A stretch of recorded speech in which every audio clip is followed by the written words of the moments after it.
तर नमस्कार मित्रांनो, मी 2026 मधला माझा पहिला थिएटरमध्ये जाऊन जो चित्रपट पाहिला तो म्हणजे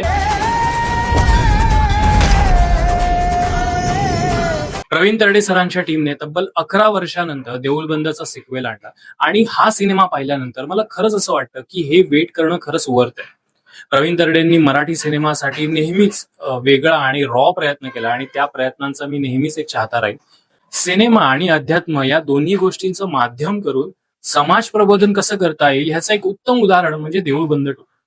हा सिनेमा तुमच्या डोळ्यात नकळत पाणीही आणतो आणि तुमच्या डोळ्यात अंजनही घालून जातो.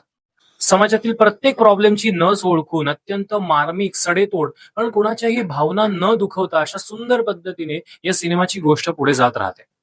सिनेमाची गोष्ट शेतकरी आत्महत्या या विषयाभोवती फिरत राहते आणि सिनेमातल्या प्रत्येक ऍक्टरने आपल्या सिनेमातलं म्हणणं प्रेक्षकांपर्यंत खूप अचूक पद्धतीने पोहोचवलंय. स्नेहल तरडे आणि सविता मालपेकर यांचं काम खूप जास्त लक्षवेधी आणि अंगावर काटा आणणार आहे.